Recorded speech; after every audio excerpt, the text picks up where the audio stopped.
हाँ एवरीवन, आज हम आईएलटीएस रीडिंग टेस्ट पेपर्स को सॉल्व करेंगे। सारे डिफरेंट क्वेश्चन टाइप्स को देखेंगे, जैसे कि fill in the blanks, matching headings, MCQ questions. Reading में कुछ क्वेश्चंस ऑर्डर में रहता है और कुछ क्वेश्चंस ऑर्डर में नहीं रहता है। एक एग्जाम्पल लेंगे तो आप देख सकते हैं, ये एक फिल इन द ब्लैंक्स दिया गया है। अगर आप देख सकते हैं 20th है आपका पहला क्वेश्चन और फिर आता है 21st और 22nd। अब फॉर एग्जाम्पल आपको अगर 20th क्वेश्चन का आंसर जो है आपको पैराग्राफ बी से आपको मिल रहा है, 21st का आंसर आपको पैराग्राफ जी में मिला और 22nd का आंसर आपको पैराग्राफ एच में मिला। तो यहाँ पर आप देख सकते हैं, in case of fill in the blanks आपका आंसर्स जो आपको मिल रहे हैं वो है in the order of the paragraph, in the order of the passage. यहाँ पर आप क्लियरली देख सकते हैं, अगर आपको पहला आंसर जो है in case of fill in the blanks, अगर आपका पहला आंसर आपको पैराग्राफ बी में मिला है, इसका मतलब है कि आपका नेक्स्ट आंसर जो है वो आपको फॉलोइंग पैराग्राफ्स में मिलता है। देखेंगे एक और क्वेश्चन टाइप जो ऑर्डर में नहीं रहता है, वो है मैचिंग इंफॉर्मेशन। तो यहाँ पर अगर आपको 14th आंसर फॉर एग्जाम्पल आपको पैराग्राफ एच में मिलता है और 15th क्वेश्चन का आंसर आपको पैराग्राफ ए में मिल सकता है, 16 का आंसर जो है आपको पैराग्राफ जी में मिल सकता है। तो यहाँ पर आप क्लियरली देख सकते हैं, जो भी आंसर्स आपको मिल रहे हैं ये इन द ऑर्डर ऑफ पैसेज नहीं है। तो यहाँ पर आप क्लियरली देख सकते हैं, in case of matching information, matching headings etcetera types order में नहीं रहता है। इसका मतलब है जो भी आंसर्स आपको मिल रहे हैं वो in the order of the passage वो नहीं रहता है। But in case of fill in the blanks, MCQ questions, जो भी आंसर्स आपको मिल रहे हैं वो in the order of the passage रहता है। तो अगर आपने 21st आंसर पैराग्राफ जी में आपको मिला है, इसका मतलब है 20th आंसर जो है बिफोर पैराग्राफ जी, जो भी पैराग्राफ्स रहते हैं उन पैराग्राफ्स में मिलने के चांसेस रहते हैं। क्वेश्चन टाइप ऑर्डर में है और क्वेश्चन टाइप ऑर्डर में नहीं है, इसका मतलब क्या है हमने क्लियरली डिस्कस किया है। अब हम देखेंगे कि हमें जो पैराग्राफ्स पैसेज में दिए जाते हैं उन पैराग्राफ्स को हमें कैसे पढ़ना है। फॉर एग्जाम्पल यहाँ पर आप देख सकते हैं, यहाँ पर उन्होंने इस पूरे पैसेज का टॉपिक सेंटेंस उन्होंने यहाँ पर दिया है। तो ये है इस पूरे पैसेज का हेडिंग। तो यहाँ पर आप देख सकते हैं, climate change reveals ancient artefacts in Norway's glaciers. तो ये है आपका हेडिंग। तो और जब भी आप एक आईएलटीएस रीडिंग पैसेज को सॉल्व कर रहे हैं, उस पैसेज का हेडिंग, पहले आपको उस हेडिंग को पढ़ना बहुत ही इम्पोर्टेंट है। आप यहाँ पर देख सकते हैं, ये है आपका पहला पैराग्राफ। तो जब भी आप पैराग्राफ को पढ़ते हैं, किसी भी पैराग्राफ को पढ़ते हैं, उस पैराग्राफ का जो फर्स्ट सेंटेंस रहता है, आपको उस सेंटेंस को आपको टॉपिक सेंटेंस कंसिडर करना बहुत ही इम्पोर्टेंट है। टॉपिक सेंटेंस का मतलब क्या है, हम इस फर्स्ट सेंटेंस को कंसिडर करेंगे as an heading for this particular paragraph. और in case of paragraph B, हम ये पहला सेंटेंस जो है, will consider this first sentence as the heading for the paragraph B.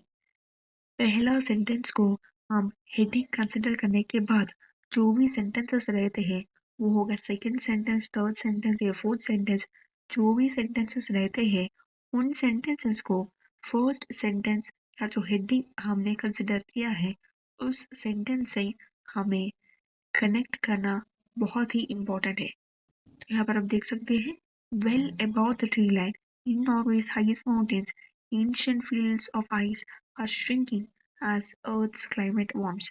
तो यहाँ पर आप हेडिंग में आप क्लियरली देख सकते हैं, फर्स्ट सेंटेंस में क्लियरली देख सकते हैं, यहाँ पर आइस श्रिंक होने की बात बोल रहे हैं। Second sentence, as the ice has vanished, it has been giving up the treasures it has reserved in cold storage for the last 6,000 years. Items such as ancient arrows and skis from Viking age traders. तो यहाँ पर आप second sentence देख सकते हैं, पहले उन्होंने बोला ice is shrinking. Second sentence, they clearly telling that they are able to see the ancient items like the arrows and skies. फिर हम पढ़ेंगे third sentence, and those artifacts have provided archaeologists with some surprising insights into how ancient Norwegians made their livings. तो उसके बाद third sentence में बोल रहे हैं इस एंशियंट फाइंडिंग्स के कारण आर्कियोलॉजिस्ट को नॉर्वेजियंस के लिविंग के बारे में पता चल रहा है। तो यहाँ पर आप क्लियरली देख सकते हैं हमने पहला सेंटेंस पढ़ा और उसके बाद हमने उस सेंटेंस को हमने जो भी रेस्ट ऑफ द सेंटेंसेस है उस सेंटेंस से हमने कनेक्ट किया। फर्स्ट सेंटेंस को हेडिंग कंसिडर करना और दूसरे सेंटेंसेस को हमें कनेक्ट करके पढ़ना बहुत ही इम्पोर्टेंट है। नहीं तो क्या होता है हम इस पैराग्राफ को हम 2 to 3 टाइम्स हम पढ़ते हैं फिर भी हमें इस पैराग्राफ का मीनिंग हमें समझ में नहीं आता है। इसलिए आपको का पहला सेंटेंस हेडिंग कंसिडर करना और दूसरे सेंटेंसेस को उस हेडिंग के साथ कनेक्ट करना बहुत ही इम्पोर्टेंट है। अब हम देखेंगे paragraph B. Organic materials like textiles and hides are relatively rare finds at archaeological site. ये है आपका heading for the paragraph B. अब हम देखेंगे next line, this is because. तो यहाँ पर वो रीजन दे रहे हैं, this is because unless they are protected from the microorganisms that cause decay, they tend not to last long. तो यहाँ पर आप देख सकते हैं पहले सेंटेंस में उन्होंने बोला कि ऑर्गेनिक मटेरियल्स को फाइंड करना डिफिकल्ट है।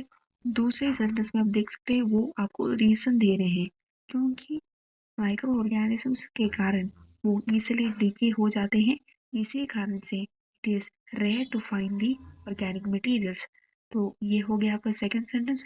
अब आप पढ़ेंगे third sentence, extreme cold is one reliable way to keep these artifacts relatively fresh for a few thousand years, but once thawed out, these materials experience degradation relatively swiftly. आप देख सकते हैं third sentence में they're telling that extreme cold is a reliable way to keep these artifacts relatively fresh. तो first sentence में उन्होंने बोला कि it is difficult to find.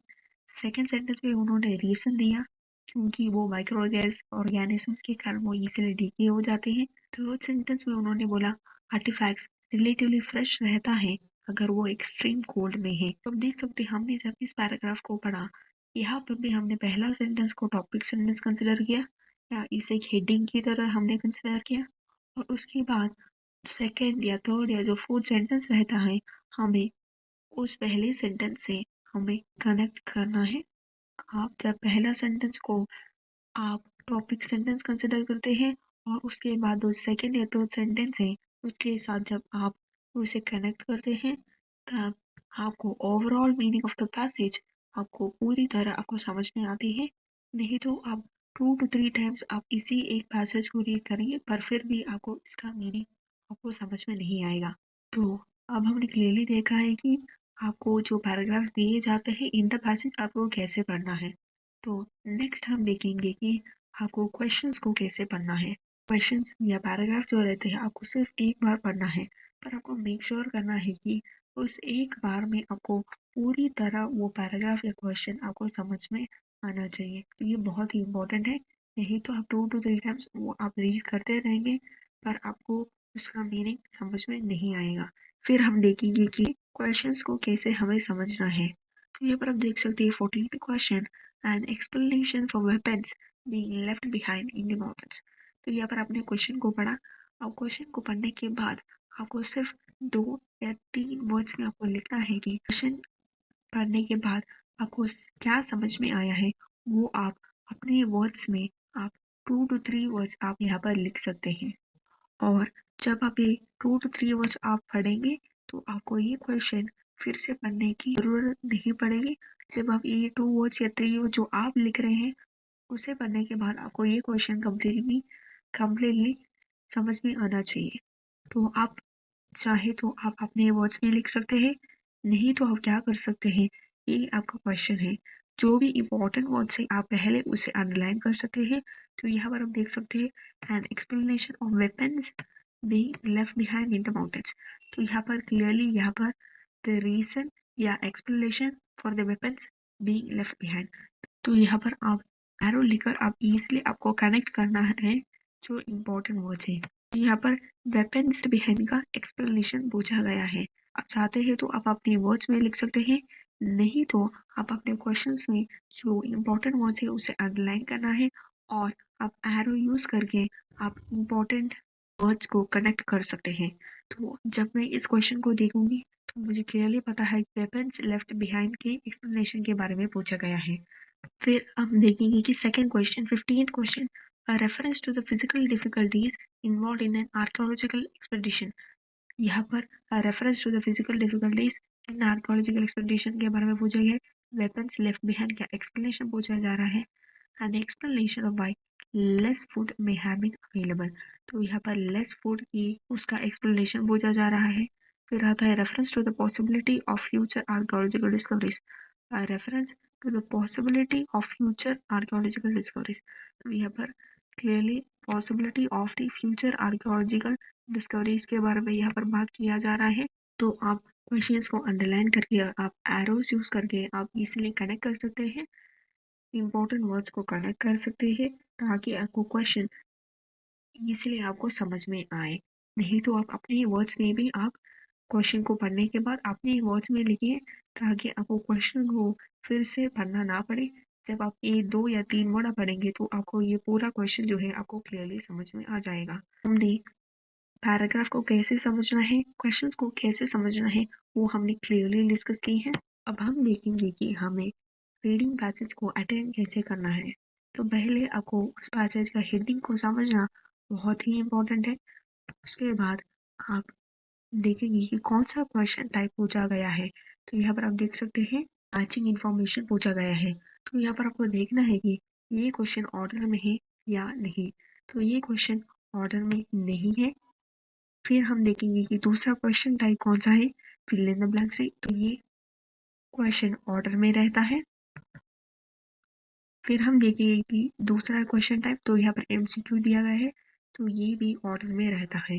इसका मतलब है आप सारे क्वेश्चंस को देखने के बाद आप जो भी क्वेश्चन टाइप्स ऑर्डर में रहता है उस क्वेश्चन टाइप का पहला क्वेश्चन आपको पढ़ना है। तो यहाँ पर आपको 28 क्वेश्चन को पढ़ना है और पहले क्वेश्चन को पढ़ना है और यहाँ पर आपको इस क्वेश्चन को आपको पढ़ना है। तो ये दोनों questions fill in the blanks का फर्स्ट क्वेश्चन और एमसीक्यू का फर्स्ट क्वेश्चन पढ़ने के बाद आपको अपने पैराग्राफ को पढ़ना है। आपको पैराग्राफ ए को पढ़ना है। पैराग्राफ ए को पढ़ने के बाद आपको पहले जो क्वेश्चंस ऑर्डर में नहीं रहते हैं उन क्वेश्चंस को आपको पहले सॉल्व करना है। For example matching headings, matching information, आपको इन क्वेश्चंस को पहले सॉल्व करना है। उसके बाद जो क्वेश्चंस ऑर्डर में रहते हैं आपको उन क्वेश्चंस को सॉल्व करना है, जैसे कि fill in the blanks, MCQ questions, उन क्वेश्चंस को सॉल्व करना है। तो मैं यहाँ पर इसलिए कह रही हूँ कि आप जो क्वेश्चन टाइप्स ऑर्डर में नहीं रहते हैं आपको उसे पहले सॉल्व करना है, क्योंकि जब आप एक पैराग्राफ को पूरी तरह आप पढ़ते हैं आपको उसका ओवरऑल मीनिंग आपको समझ में आ जाता है। जो क्वेश्चन टाइप्स ऑर्डर में नहीं रहते जैसे कि मैचिंग हेडिंग्स या मैचिंग इंफॉर्मेशन, अगर आप उसे सॉल्व नहीं करेंगे तो आप इस पैराग्राफ का ओवरऑल मीनिंग जो है वो आप भूल जाएंगे। इसलिए आपको क्या करना है, जब आप एक पैराग्राफ को पढ़ते हैं आपको पहले जो क्वेश्चन टाइप्स ऑर्डर में नहीं रहते उन्हें आपको पहले सॉल्व करना है। फॉर एग्जाम्पल यहाँ पर आप देख सकते हैं आपको यहाँ पर आपको पहले आपको मैचिंग इंफॉर्मेशन को सॉल्व करना है।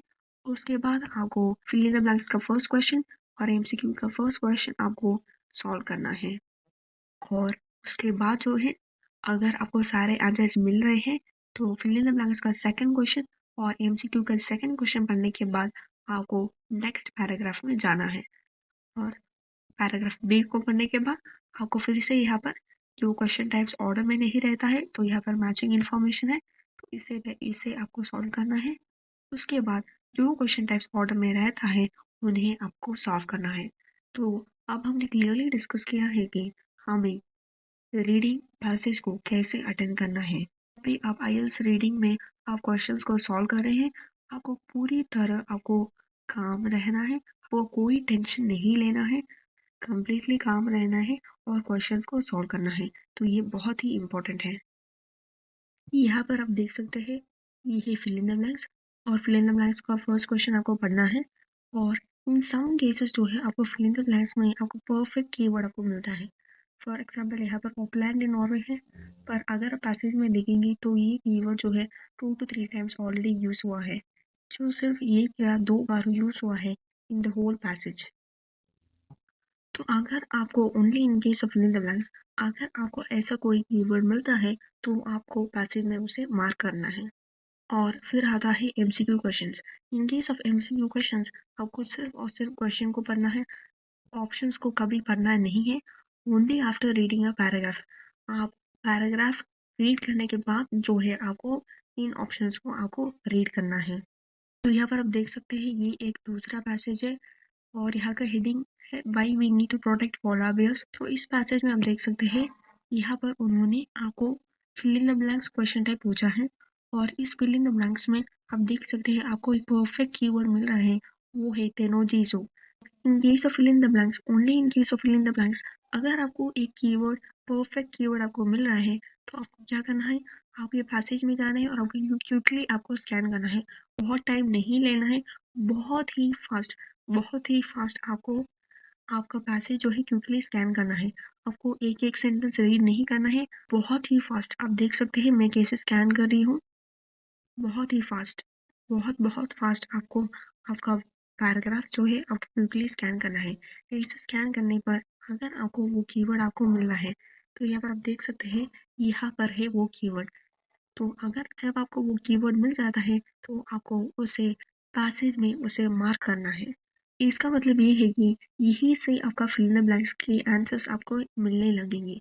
इसका मतलब है कि आपको ये पूरा पैसेज आपको पढ़ना नहीं है, ये पूरा पैसेज में आपको चेक नहीं करना है कहाँ पर फिल इन द ब्लैंक्स है। जब आप यहाँ पर आएंगे आपको क्लियरली पता है कि आपको फिल इन द ब्लैंक्स यहाँ से स्टार्ट होता है, इसीलिए फिल इन द ब्लैंक्स के लिए आपको पूरा पैसेज पढ़ने की ज़रूरत नहीं है। इस पैसेज में आपको ट्रू फॉल्स नॉट गिवन एक क्वेश्चन टाइप दिया गया है, मैचिंग हेडिंग्स और फिर आता है fill in the blanks. In case of fill in the blanks आपने कीवर्ड को ढूंढ लिया, आपको अपने पैसेज में भी उसे इजीली आपने ढूंढ लिया है और फिर आप क्या करेंगे, ये पैराग्राफ रीड करेंगे। इस पैराग्राफ को रीड करने के बाद आप पहले जो है मैचिंग हेडिंग सॉल्व करेंगे, उसके बाद आप true false not given solve करेंगे और उसके बाद आप फिल इन द ब्लैंक्स को यहाँ सॉल्व नहीं करेंगे। इस पैसेज को रीड करने के बाद आपको सिर्फ और सिर्फ आपको मैचिंग हेडिंग्स पहला सॉल्व करना है और उसके बाद true false not given solve करना है। पर जब इस पैसेज के यहाँ पर आप पहुँचते हैं तो इस पैराग्राफ में जब आप रीड करते हैं तो पहले आपको मैचिंग हेडिंग सॉल्व करना है और उसके बाद आपको true false not given solve करना है और उसके बाद आपको फिल इन द ब्लैंक्स यहाँ पर सॉल्व करना है। अब हम इस टेस्ट पेपर को सॉल्व करेंगे। पहला आपको हेडिंग को समझना है, climate change reveals ancient artefacts in Norway's glaciers. यहाँ पर नॉर्वे ग्लेशियर्स में क्लाइमेट चेंज होने के कारण एंशिएंट आर्टिफैक्ट्स रिवील हुए थे, उसके बारे में वो लोग बात कर रहे हैं। अब हमें देखना है कि कौन सा क्वेश्चन टाइप्स दिया गया है। पहला आता है मैचिंग इन्फॉर्मेशन, ये ऑर्डर में नहीं है। फिर आता है फिल इन द ब्लैंक्स, ये ऑर्डर में रहता है। और फिर आता है एमसीक्यू क्वेश्चंस, ये भी ऑर्डर में रहता है। जो क्वेश्चंस ऑर्डर में रहता है उसका फर्स्ट क्वेश्चन अब हम रीड करेंगे। Organic materials such as animal skins and textiles are not discovered very often at archaeological sites. They have little protection against something, which means that they decay relatively quickly. तो ये है आपका पहला question. तो यहाँ पर DK, protection और organic material के बारे में बात कर रहे हैं। अब हम देखेंगे एमसीक्यू क्वेश्चंस का first question, Which two of the following statements does the writer make about the discoveries of Barrettstein? तो यहाँ पर Barrettstein के डिस्कवरीज के बारे में बात कर रहे हैं। अब हम देखेंगे paragraph A, Well above the tree line in Norway's highest mountains, ancient fields of ice are shrinking as Earth's climate warms. तो ये है इस पैराग्राफ का heading, As the ice has vanished, it has been giving up the treasures it has preserved in cold storage for the last 6,000 years. Items such as ancient arrows and skis from Viking Age traders, and those artifacts have provided archaeologists with some surprising insights into how ancient Norwegians made their living. तो यहाँ पर पहले वो बोल रहे हैं कि ice is shrinking, about the arrows and skies which are revealed. Then they're telling about how the archaeologists are getting some surprising insights about the Norwegians living. देखेंगे जो क्वेश्चन टाइप्स ऑर्डर में नहीं है उन्हें अब हम देखेंगे, उन्हें हमें पहले सॉल्व करना है। तो यहाँ पर देखेंगे ये मैचिंग इन्फॉर्मेशन ऑर्डर में नहीं है, तो अब हम इसे सॉल्व करेंगे। An explanation for weapons being left behind in the mountains, an explanation for weapons being left behind. तो यहाँ पर वेपन्स लेफ्ट बिहाइंड का एक्सप्लेनेशन पूछा जा रहा है। Reference to the physical difficulties which is involved in the archaeological expedition. Here they're telling about the physical difficulties and explanation of why less food may have been available. तो यहाँ पर less food के explanation के बारे में बोल रहे हैं। A reference to the possibility of future archaeological discoveries. तो यहाँ पर future possibility of future discoveries के बारे में बात कर रहे हैं। फिर आते हैं examples of items that would have been traded. Examples of items के बारे में बोल रहे हैं। A reference to the pressure archaeologists are under to work quickly. तो यहाँ पर रेफरेंस दिया जा रहा है about the pressure on the archaeologist. तो आप देख सकते हैं इसका रिलेटेड कुछ भी पैराग्राफ ए में उन्होंने नहीं बोला है, नहीं मेंशन किया गया है। अब हम देखेंगे कि फिल इन द ब्लैंक्स का फर्स्ट क्वेश्चन कोई डीके के बारे में बात नहीं की है। हम देखेंगे एमसीक्यू कोई बैरिक क्लीन्स के बारे में बात नहीं की।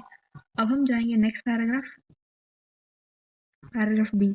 Organic materials like textiles and hides are relatively rare finds at archaeological sites. This is because unless they are protected from the microorganisms that cause decay, यहाँ पर decay mention हुआ है, they tend not to last long. Extreme cold is one reliable way to keep artifacts relatively fresh for a few thousand years. But once thawed out, these materials experience degradation relatively swiftly. तो यहाँ पर organic materials, decay, इन सब के बारे में बात की गई है।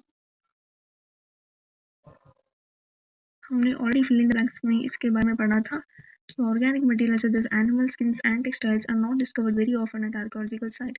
They have little protection against. हमने पैराग्राफ में देखा है कि micro organisms which means that they decay relatively quickly. तो यहाँ का आंसर होगा माइक्रो ऑर्गेनिजम्स। अब हम पैराग्राफ को रीड करना कंटिन्यू करेंगे।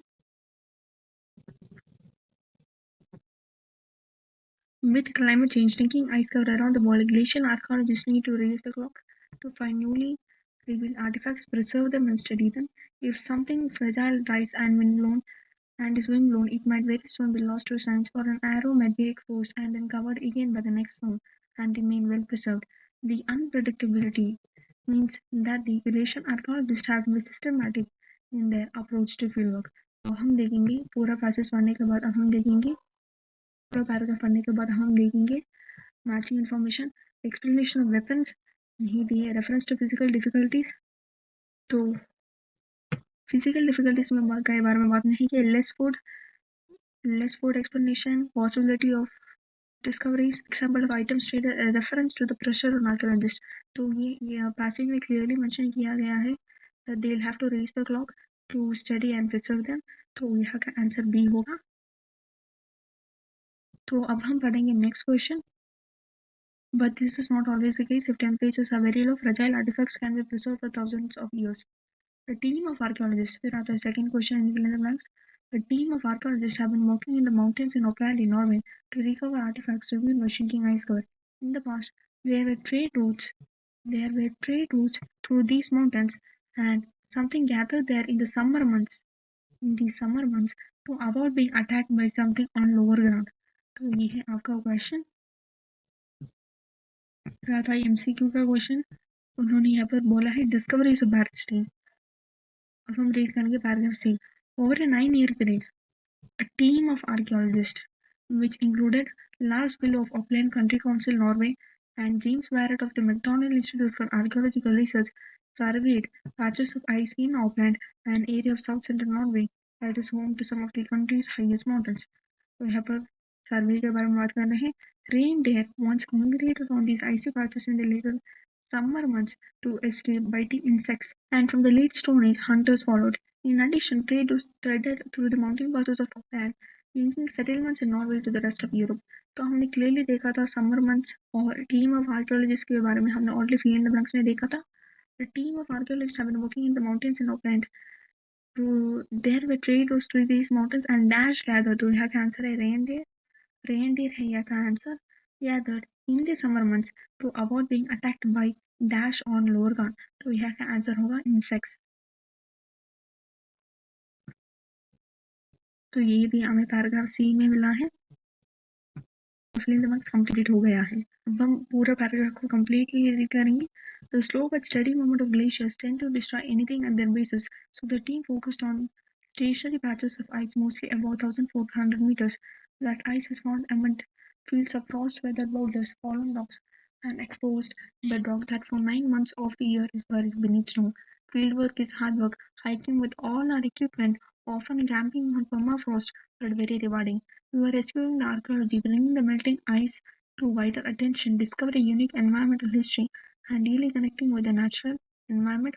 Says Barrett. तो यहाँ पर बैरेट का नाम मेंशन हुआ है, हमने एमसीक्यू में भी देखा था।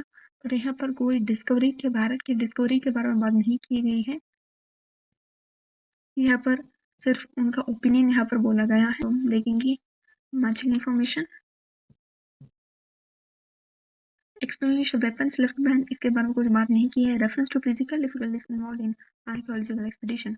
तो यहाँ पर आप देख सकते हैं पैराग्राफ सी में क्लियरली मेंशन हुआ है सारी फिजिकल डिफिकल्टीज की आर्कियोलॉजिकल एक्सपीडिशन। आप देख सकते हैं इस पैराग्राफ में उन्होंने बोला है कि they tend to destroy anything at the bases, so they focused on stationary patches and field work is hard work, hiking with all our equipment। तो यहाँ पर सारे डिफिकल्टीज को मेंशन किए गए हैं। आंसर होगा सी। तो हम देखेंगे fill in the blanks. Fill in the blanks already हमारा कंप्लीटेड है। तो हम देखेंगे एमसीक्यू। कोई डिस्कवरीज ऑफ बैरस्टीन के बारे में बात नहीं की है। तो अब हम रीड करेंगे next paragraph. At the edges of the contracting ice patches archaeologist found more than 2,000 artifacts which formed a material record that ran from 4,000 BC to the beginning of the Renaissance in the 14th century। तो यहाँ पर material record के बारे में बोल रहे हैं। Many of the artifacts are associated with hunting. However, others would have easily misplaced arrows and they often discarded broken bows rather than take them all the way home. Other items could have been used by hunters traversing the high mountain passes of upland. All-purpose items like tools, keys and horse track। तो अब हम देखेंगे matching information. Explanation of weapons being left behind. तो हमने paragraph D में clearly देखा है about the weapons which are being left behind. तो आंसर है पैराग्राफ डी। तो यहाँ पर क्लियरली मेंशन किया गया है they often discarded the broken items, misplaced the arrows. तो इस क्वेश्चन का आंसर है पैराग्राफ डी। अब हम देखेंगे एमसीक्यू क्वेश्चंस। कोई डिस्कवरी के बारे में बात की है बट बैरस्टीन कोई डिस्कवरी के बारे में बात नहीं की है, इसलिए अब हम जाएंगे next paragraph. बैरस्टीन radiocarbon dated 153 of the artifacts and compared those dates to the timing of the major environmental changes in the region, such as periods of cooling or warming and major social and economic shift, such as growth of farming settlements and the spread of international trade networks leading up to the Viking Age। तो यहाँ पर radiocarbon के बारे में बात कर रहे हैं। They found that some period had produced lots of artifacts which indicate that people had been pretty active in the mountains during those time, but there were few or no signs of activity during other periods। तो अब हम देखेंगे matching information में। अब हम check करेंगे explanation weapons. तो हम देखेंगे एक्सप्लेनेशन लेस फूड के बारे में बात नहीं की है। Possibility of future discoveries, items traded, तो इसके बारे में कुछ मेंशन नहीं किया है। तो अब हम जाएंगे एमसीक्यू में। Which two of the following statements does the writer make of the discoveries of Barretstein? Artifacts found in the higher mountain passes were limited to key equipment। तो इसके बारे में बात नहीं की है। Hunters went into the mountains even during periods of extreme cold। इसके बारे में हमने नहीं देखा है। ये हमने देखा है कि number of artifacts from certain time period was relatively low। तो ये क्लियरली मेंशन हुआ है पैराग्राफ में। रेडियोकार्बन डेटिंग में प्रोड्यूस सम अनरिलायबल रिजल्ट्स के बारे में बात नहीं की है। Most artifacts were found in Uppland and in other mountain side. तो इसके बारे में भी बात नहीं की गई है। इसका मतलब यहाँ का आंसर सी है। अब हम नेक्स्ट पैराग्राफ को रीड करेंगे।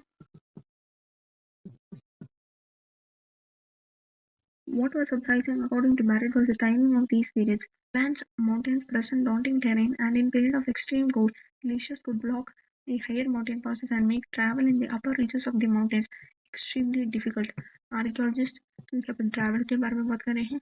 Archaeologists assume people would stick to lower elevations during a time like the late Antique Little Ice Age, a short period of deeper than usual cold from about 536 to 600 CE. It turned out that hunters kept regularly venturing into the mountains even when the climate turned cold, based on the amount of stuff they had apparently dropped there. Remarkably, though, the finds on the ice may have continued through this period, perhaps suggesting the importance of mountain hunting in English to supplement the failing agricultural harvest in times of low temperatures is valid. A colder turn in the Scandinavian climate would likely have meant widespread crop failures, so more people would have been dependent on hunting to make up for those losses. तो अब हम देखेंगे matching information. Less food के बारे में बात की गई है। पैराग्राफ एफ में क्लियरली लेस फूड के बारे में बात की गई है, तो इसका मतलब 16 का आंसर है पैराग्राफ एफ। हम देखेंगे MCQ questions. Artifacts found in the higher mountains, इसके बारे में बात नहीं की है। Hunters went into the mountains even during the periods of extreme cold, इसके बारे में क्लियरली मेंशन हुआ है। आप यहाँ पर देख सकते हैं hunters kept regularly venturing into the mountains even when the climate turned cold, तो इसका आंसर जो है बी है। अब हम रीड करेंगे next question. Which two of the following statements does the writer make for the Viking age, तो यहाँ पर वाइकिंग एज के बारे में पूछा गया है। अब हम जाएंगे next paragraph. Many of the artifacts Barrett's team recovered date from the beginning of the Viking Age, the 700s through to the 900 CE. Trade networks connecting Scandinavia with Europe and the Middle East were expanding around this time. Although we usually think of ships when we think of Scandinavian expansion, these recent discoveries show that plenty of goods traveled on overland routes like mountain passes of Auckland and growing Norwegian towns, along with the export markets, would have created the booming demand for hides to fight off the cold, as well as antlers to make useful things like homes. Business must have been good for hunters. अब हम read करेंगे, हम देखेंगे matching information में possibility of future discoveries, इसके बारे में clearly बात नहीं की गई है। Examples of items that would have been traded, तो यहाँ पर उन्होंने क्लियरली मेंशन किया गया है, ट्रेडिंग के बारे में क्लियरली मेंशन किया गया है। Export markets, booming demand for hides to fight off the cold, as well as antlers to make useful things like homes. Business must have been good for hunters. Examples को mention किए हैं, जैसे कि hides to fight off the cold as well as antlers to make useful things like home, तो यह का answer जी है। हम देखेंगे MCQ question. Which two of the following statements does the writer make about the Viking Age? Hunters at this time benefited from the increased demand for goods, तो आपने paragraph में देखा था कि बिजनेस के बारे में उन्होंने क्लियरली बात की थी। फिर आता है कि the beginning of the period saw the greatest growth in the wealth के बारे में बात की नहीं की गई है। Vikings did not rely on ships alone to transport goods, mention किया गया है कि उन्होंने ओवरलैंड रूट्स को भी यूज की थी, तो यहाँ का आंसर होगा ए एंड सी। अब हम देखेंगे नेक्स्ट पैराग्राफ। यहाँ पर आप देख सकते हैं, we usually think of ships when we think of Scandinavian expansion. These recent discoveries show that plenty of goods travel on overland routes, तो इसलिए उसका आंसर है सी। अब हम देखेंगे लास्ट पैराग्राफ, वो है H. Norway's mountains are probably still hiding a lot of history and prehistory in remote ice patches. When Barrett's team looked at the dates for the samples of 153 artifacts, they noticed a gap with almost no artifacts from about 3800 to 2200 BCE. In fact, archaeological finds from that period are rare all over Norway. Did the researchers say that could be because many of those artifacts have already disintegrated or are still frozen in the ice? That means archaeologists could be extracting some of those artifacts from retreating ice in years to come. तो अब हम देखेंगे matching information. Possibility of future discoveries clearly mention किया गया है, तो इसका answer होगा एच। और हमने ऑलरेडी हमारा फिलिंग और एमसीक्यू कंप्लीट किया है। आज हमने पूरा टेस्ट पेपर को सॉल्व किया है। आज हमने देखा है कि हमने कैसे fill in the blanks, MCQ questions और मैचिंग इन्फॉर्मेशन को सॉल्व करना है।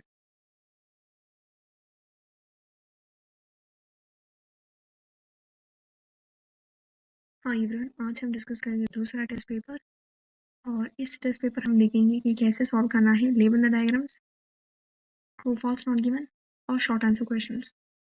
तो पहले आपको पैसेज का हेडिंग को पढ़ना है।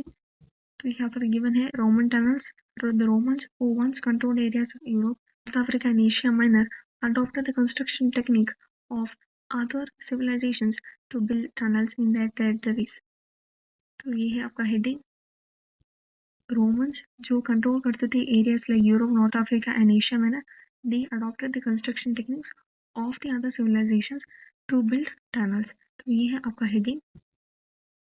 हम देखेंगे कौन सा क्वेश्चन टाइप ऑर्डर में है। तो ये label the diagrams A order में रहता है। फिर आता है ट्रू फॉल्स नॉट गिवन, ए भी आपका ऑर्डर में रहता है। फिर आता है शॉर्ट आंसर क्वेश्चंस, ये भी ऑर्डर में रहता है। अब हम पढ़ेंगे द फर्स्ट क्वेश्चन। तो यहाँ पर दिया गया है dash was used to direct the tunneling water runs into something which is used by local people. तो ये है आपका पहला क्वेश्चन। और फिर in true false not given the counter excavation method completely replace the current method in the 6th century BC. यहाँ पर completely replace बोला गया है। जो इंफॉर्मेशन यहाँ दिया गया है वो 100% जो पैसेज में दिया गया है उससे मैच हो रहा है। अगर वो 100% मैच हो रहा है तो उसका मतलब ट्रू है।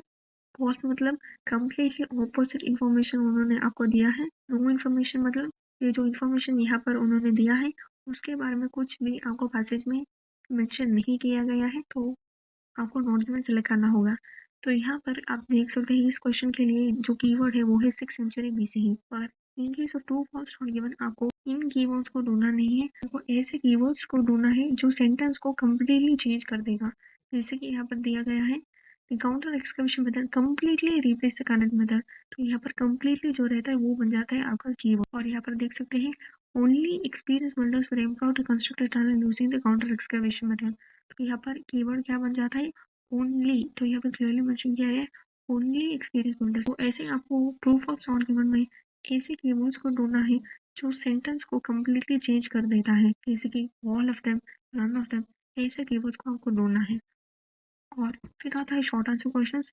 शॉर्ट आंसर क्वेश्चंस में आपको हर समय वर्ड लिमिट को चेक करना है और उसके बाद जो भी आंसर आप लिख रहे हैं वो एग्जैक्टली जैसे पैसेज में उन्होंने दिया है वैसे ही आपको लिखना है। ये भी बहुत ही इंपॉर्टेंट है in case of short answer questions. अब हम देखेंगे first question, what type of mineral were the Dolaucothi mines in Wales will to extract. अब हमने क्वेश्चंस को पढ़ लिए हैं, अब हम जाएंगे पैसेज में। अब हम रीड करेंगे first paragraph. The Persians who lived in present-day Iran were one of the first civilizations to build tunnels that provided reliable supply of water to human settlements in dry areas। तो ये है आपका इस paragraph का heading. In the early first millennium BCE, they introduced the current method of tunnel construction, which consisted of placing posts over a hill in a straight line to ensure that the tunnel kept to its route, and then digging vertical shafts down into the ground at regular intervals. Underground, workers removed the earth from between the ends of the shaft, creating a tunnel. The excavated soil was taken up to the surface using the shafts, which also provided ventilation during the work. Once the tunnel was completed, it allowed water to flow from the top of the hillside down towards a canal, which supplied water for human use. Remarkably, some canals built by the Persians 2700 years ago are still in use today. Persians who built the tunnels, उसके बाद वो बोल रहे हैं कि the current method of tunnel construction, कैसे उसे construct किया गया था। उसके बाद वो वर्कर्स के बारे में बात कर रहे हैं, वाटर सप्लाई के बारे में बात कर रहे हैं। तो यही आपका पहला पैसेज। अब हम जाएंगे क्वेश्चन में। आप देख सकते हैं dash was used to direct the tunneling water runs into a dash which is used by the local people. हमने क्वेश्चन में देखा था कि टनल, शाफ्ट और टनल के बारे में हमने क्लियरली देखा था। और यहाँ पर आप देख सकते हैं placing post over a hill in a straight line to ensure that tunnel kept to its route. तो इसका मतलब है उसका आंसर होगा पोस्ट। और दूसरा उन्होंने पूछा है कि यहाँ पर देख सकते हैं down towards a canal which supplied water for human use. तो सेकेंड आंसर जो है देख सकते हैं water runs in a canal which is used by the local people. तो वो भी आपको पैसेज में दिया गया था। फिर आता है वर्टिकल शैफ्ट्स टू रिमूव अर्थ। हमने ये भी पढ़ा था कि सॉइल रिमूव करते थे, remove earth and for what, वो आप पैसेज में देख सकते हैं। They excavated, they removed the earth from between the ends of the shaft, creating the tunnel. The excavated soil was taken up to the surface using shafts, which also provide ventilation during the work। इसका मतलब है उसका answer होगा, third answer होगा आपका ventilation. तो आपने paragraph में पोर्शन करेक्ट मेथड के बारे में पढ़ा था और आपने ऑल द थ्री आंसर्स आपको मिल गए हैं। अब हम जाएंगे ट्रू फॉल्स नॉट गिवन में। कोई रिप्लेसमेंट के बारे में हमने बात नहीं की थी, कम्प्लीटली रिप्लेस्ड हमने उसके बारे में बात नहीं की है, और पॉइंट्स के बारे में अभी हमने बात नहीं की है। अब हम जाएंगे, अब हम रीड करेंगे next question. dash was made of wood or stone and dash was attached to the plumb line. तो ये है आपका rod and dash was attached to the plumb line. Handholds and footholds were used for. तो ये आपका question. तो यहाँ पर हेडिंग हम देख सकते हैं रोमन ग्रेनाइट शाफ्ट. अब हम जाएंगे next paragraph. Later passed on the knowledge to the Romans, who also used a connect method to construct water supply tunnels for agriculture. Roman connect tunnels were constructed with vertical shafts dug at intervals of between 30 and 60 meters. The shafts were equipped with handholds and footholds. Handholds और footholds के बारे में हमने label diagrams में देखा था. To help those climbing in and out of them, and was covered with a wooden or stone lid to ensure that the shafts were vertical. Romans hung a plumb line. Plumb line भी हमने देखा था. From a rod placed across the top of each shaft and made sure that the weight at the end of it hung in the center of the shaft. Plumb lines were also used to measure the depth of the shaft and to determine the slope of the tunnel. The 5.6 kilometer long Claudius tunnel built in 41 CE to drain the Fucine Lake in central Italy had shafts that were up to 122 meters deep, took 11 years to build, and involved approximately 30,000 workers. तो यहाँ पर पहले उन्होंने connect method के बारे में बोला है और उसके कंस्ट्रक्शन के बारे में बात की है. उसके बारे में उन्होंने यहाँ पर क्लॉडियस टनल के बारे में बात की है.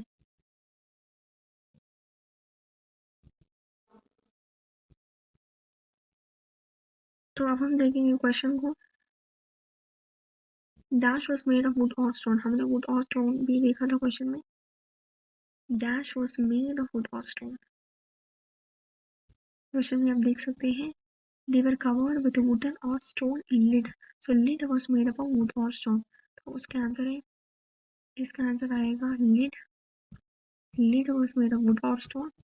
फिर आता है dash was attached to the plumb line. Handholds and footholds were used for climbing. हमने पैराग्राफ में देखा था. Dash was attached to the plumb line.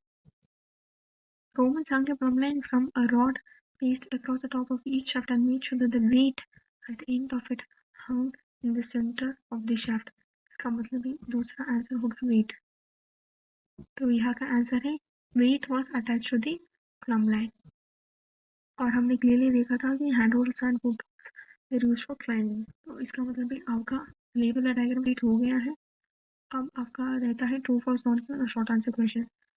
अब हम देखेंगे next paragraph. By the 6th century BCE, the second method of tunnel construction appeared called the counter excavation method, in which the tunnel was constructed from both ends. तो यहाँ पर counter excavation method के बारे में बात करेंगे. It was used to cut through high mountains. The current method was not a practical alternative. This method required greater planning and advanced knowledge of surveying, mathematics, geometry, as both ends of the tunnel had to meet correctly at the center of the mountain. Adjustments to the direction of the tunnel also had to be made whenever we encountered geological problems or when it deviated from its set path. They constantly checked the tunnel's advancing direction, for example by looking back at the light that penetrated through the tunnel mouth, and made corrections whenever necessary. Large deviations could happen and they could result in one end of the tunnel not being usable. An inscription written on the side of a 428-meter tunnel built by the Romans as a part of the Sadly aqueduct system in modern-day Algeria describes how the two teams of builders missed each other in the mountain and how the later construction of a lateral link between both corridors corrected the initial error. The second method of tunnel construction appeared called the counter excavation method. और true false not given में आप देख सकते हैं यहाँ पर उन्होंने दिया है कि completely replace the connect method. तो इसका मतलब है ये false होगा. The experienced builders were able to construct a tunnel using the counter excavation method. के बारे में कोई भी इंफॉर्मेशन नहीं दिया गया है, कोई एक्सपीरियंस बिल्डर्स में नहीं दिया गया है, तो ये नॉट गिवन होगा. फिर आता है the information about the problem that occurred during the construction of the Stanley aqueduct system was found in an ancient book. क्या ancient book में उन्हें मिला था? हमने ऑलरेडी Stanley aqueduct system को देखा था. पैराग्राफ में आप देख सकते हैं यहाँ पर inscription was written on the side of a 428-meter tunnel. इसका मतलब है यहाँ पर उन्होंने,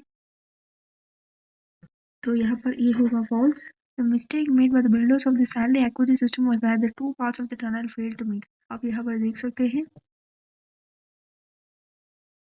team of builders missed each other in the mountain. How the later construction of a lateral link between both corridors corrected the initial error. तो यहाँ पर इसका आंसर होगा true. अब फिर आता है कि What mineral was extracted from the Dolacti mines? The Romans dug tunnels for their roads using the counter-excavation method. Whenever they encountered obstacles such as hills or mountains that were too high for roads to pass over. An example is 37-meter long, 6-meter high Furlo Pass tunnel built in Italy in 69 to 79 CE.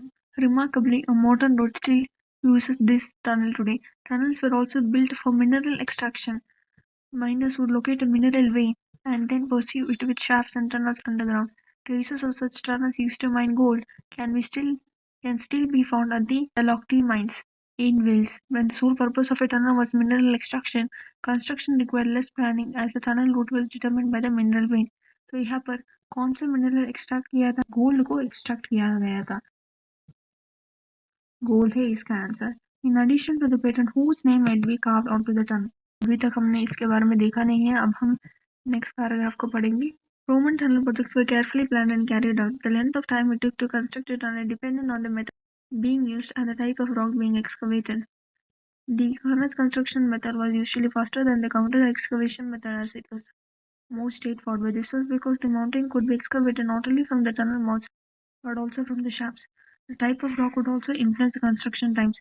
When the rock was hard, the Romans employed a technique called fire quenching, which consisted of heating the rock with fire and then suddenly cooling it with cold water so that it would crack. Progress through hard rock could be very slow, and it was not uncommon for tunnels to take years, if not decades, to be built. Construction marks left on a Roman tunnel in Bologna show that the rate of advance through solid rock was 30 centimeters per day. In contrast, the rate of advance through Claudius tunnel can be calculated at 1.4 meters per day. Most tunnels had inscriptions showing the names of the patrons who ordered construction and sometimes the name of architect. For example, the 1.4-kilometer Seville tunnel in Turkey, built to divert the floodwater returning the harbor of the ancient city of Seleucia Pieria, had inscriptions on the entrance still visible today that also say that the tunnel was started in 69 CE and was completed in 81 CE. कभी कभी आपको passage में बहुत सारे difficult words मिलेंगे, तो आपको हर word का प्रोनाउंसिएशन पर आपको कॉन्सेंट्रेट नहीं करना है. आपको सिर्फ और सिर्फ उस सेंटेंस का मीनिंग को समझना है. तो यहाँ पर आप देख सकते हैं, हमने ऑलरेडी देखा है कि किसी और का नाम और वो नाम था. यहाँ पर हमने देखा in the passage the name of the architect. तो फिर आता है which part of Seleucia area was the Sevlik tunnel built to protect. तो they're asking which part of the Seleucia area. तो यहाँ पर आप देख सकते हैं हार पर इस टेस्ट पेपर में हमने short answer question true false not given और लेबल द डायग्राम्स को हमने सॉल्व की है.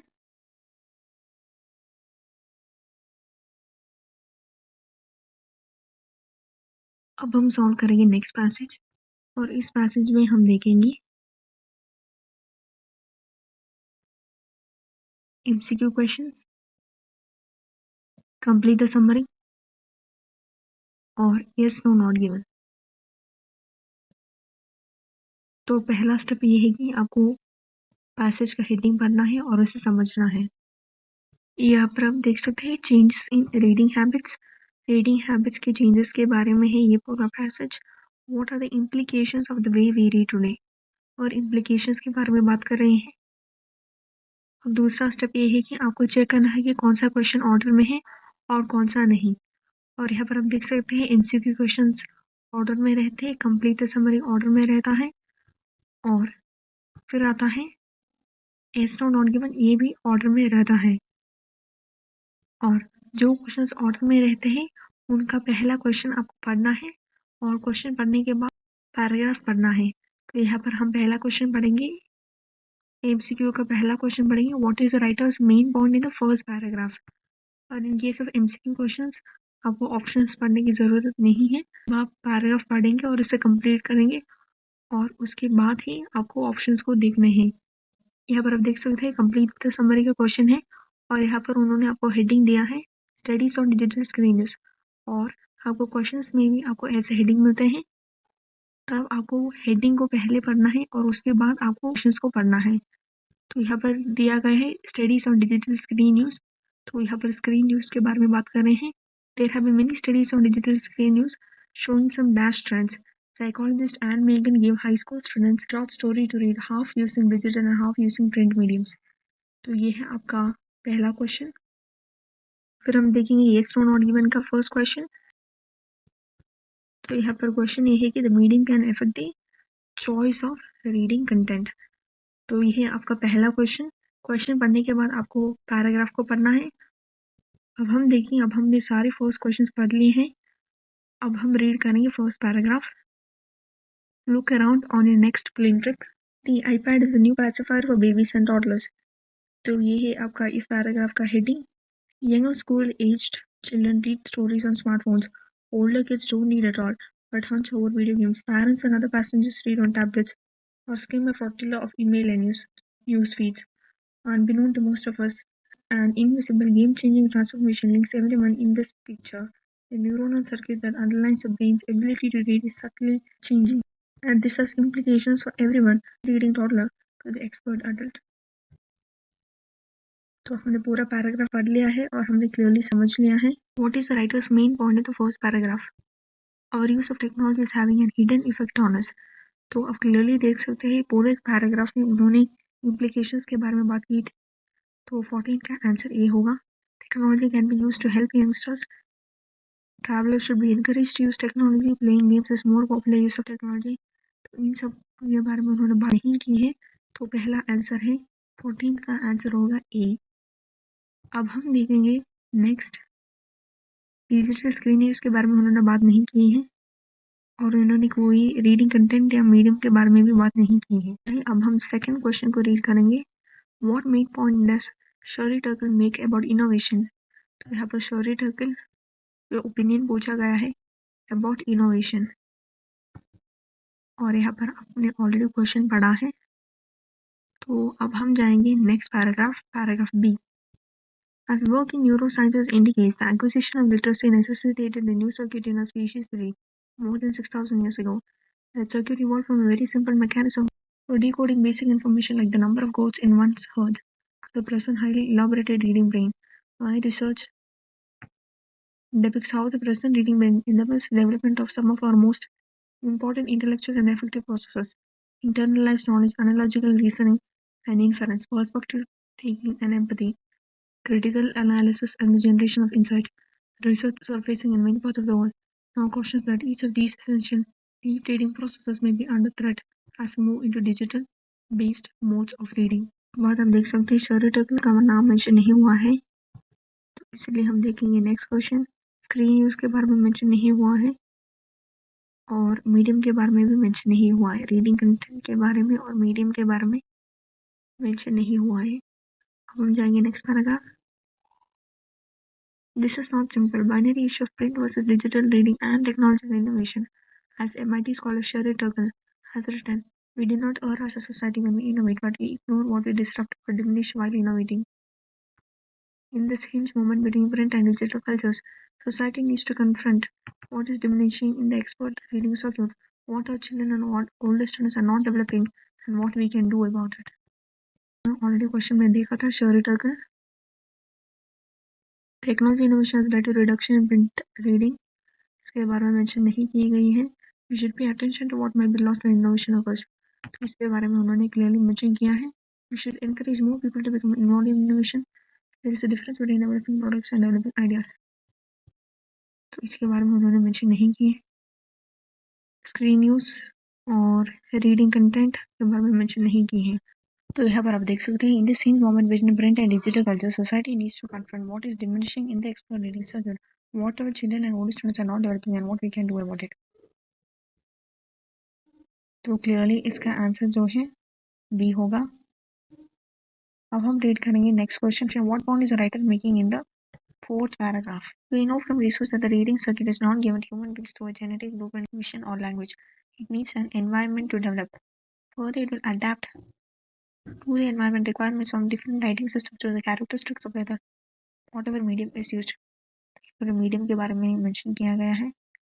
If the dominant medium advantages processes that are fast, multitask oriented, and well suited for large volumes of information, like the current digital medium, so will the reading circuit. As a UCLA psychologist, Frederica Greenfield writes, listen is that less attention and time will be allocated to slower, time demanding, deep reading processes. तो अब हम देखेंगे question को। What point is the writer making in the fourth paragraph? Humans have an inborn ability. Reading can be done using many different mediums. Writing systems makes unexpected demands on the brain. Some brain circuits adjust to whatever is required of them. तो अब देख सकते हैं paragraph में उन्होंने clearly mention किया है कि further it will adapt to the environment requirements from different writing systems to the characteristic of what medium is used. तो 16th का आंसर जो है डी होगा.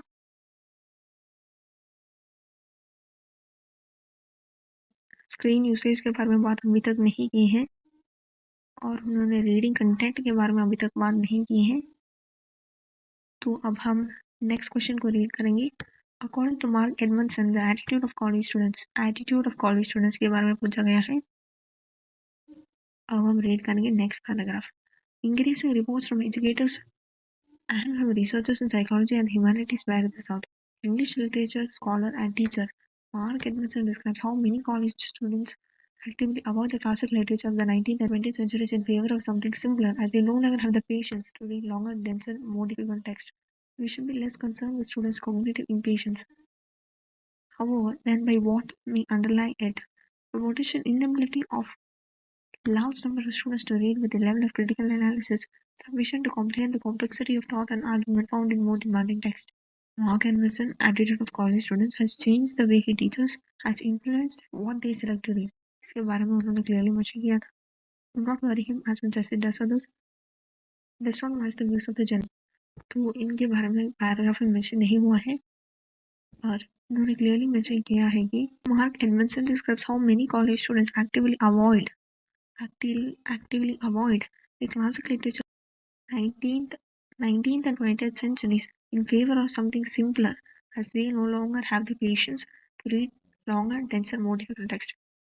तो इसीलिए आंसर जो है बी होगा. और अभी तक हमने स्क्रीन यूसेज या reading content effect on the choice of reading content के बारे में अभी तक बात नहीं की है. इसीलिए हम रीड करेंगे next paragraph. Multiple study show the digital screen use. तो यहाँ पर उन्होंने मेंशन किया है screen use may be causing a variety of troubling downstream effects on reading comprehension in older high school and college students. In Stanford, Norway psychologist Anne Megan and her colleagues studied how high school students comprehend the same material in different mediums. Megan's group asked subject questions about a short story whose plot had universal student appeal. Half of the students read the story on a tablet and half in paperback. Results indicated that students who read on print were superior in their comprehension to screen reading peers, particularly in the ability to sequence detail and reconstruct the plot in chronological order. तो पूरा passage में उन्होंने there have been many studies on digital screen showing some dash trends. तो पूरा passage में उन्होंने clearly mention किया है कि बहुत ही बैड इफेक्ट्स है. या यहाँ पर आप देख सकते हैं आपको ऑप्शंस को एक बार चेक करना है और यहाँ पर वरिंग जो है वो 100% यहाँ पर जाएगा. इसलिए यहाँ का आंसर जो है 18 का आंसर होगा worrying, showing some worrying trends. और पूरे पैसेज में उन्होंने इसी के बारे में डिस्कस की है. Psychologist Anne Megan gave high school students a short story to read, half using digital and half using print mediums. Her team then used a question and answer technique to find out dash each group's understanding of the plot. Anne and her colleagues studied how high school students comprehend the same material in different mediums. तो यहाँ पर हम देखेंगे find out how dash each group's understanding of the plot. To understanding how thorough each group's understanding of. तो यहाँ का answer होगा H. तो यहाँ पर उन्होंने सिनोनिम्स उन्होंने दिया है. पैसेज पढ़ते हैं तो आपको उसका मीनिंग समझना है, तब आप करेक्ट आंसर को यहाँ से चूज कर सकते हैं. Finding showed a clear pattern in the responses with those who read screens, finding the order of information dash to recall.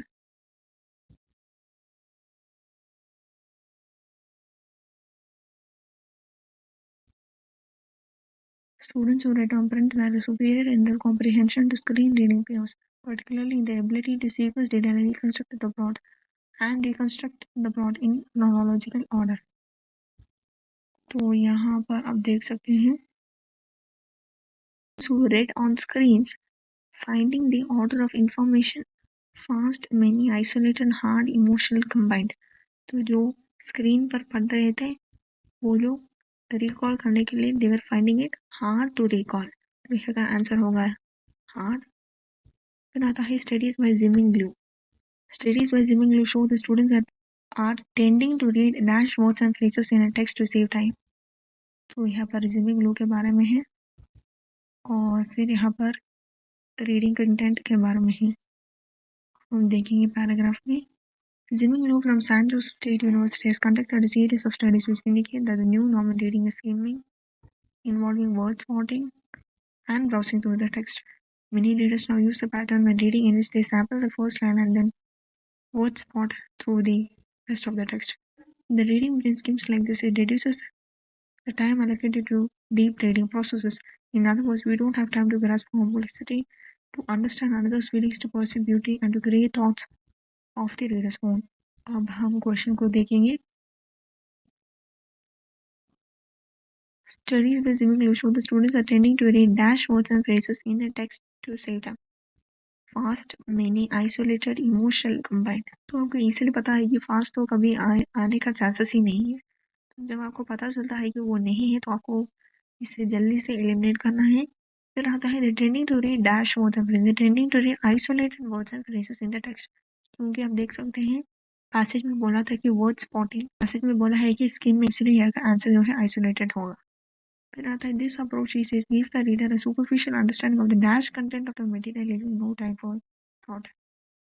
Dash content of the material, in other words, we don't have time to grasp complexity, to understand others' feelings, to perceive beauty, and to create thoughts of the reader's own.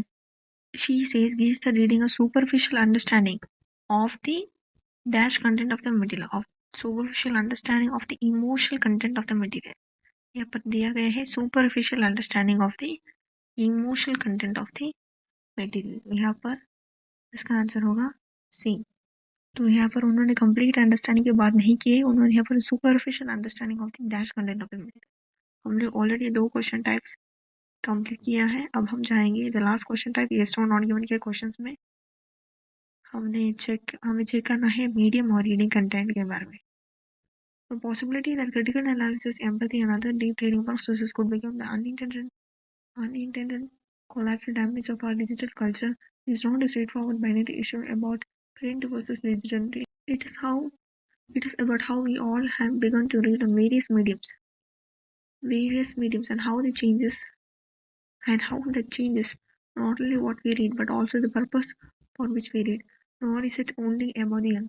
The subtle atrophy of critical analysis and empathy affects us all equally. It affects our ability to navigate a constant bombardment of information. It incentivizes us to retreat to the most familiar stores of unchecked information, which require and receive no analysis, leaving us susceptible to false information and irrational ideas।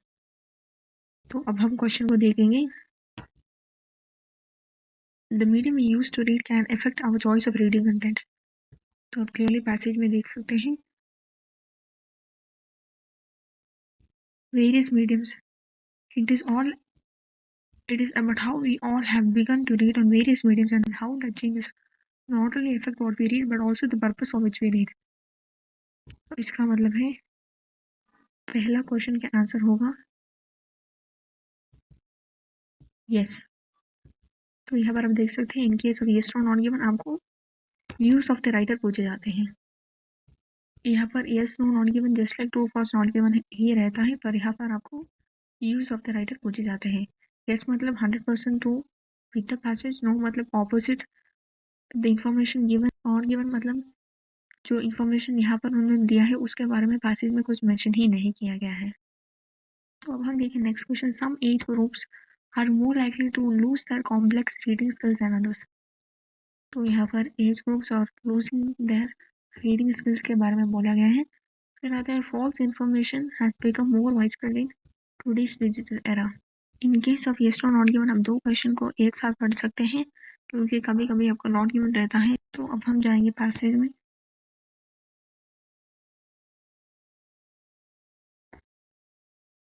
तो उन्होंने बोला है कि some age group are affected मोर।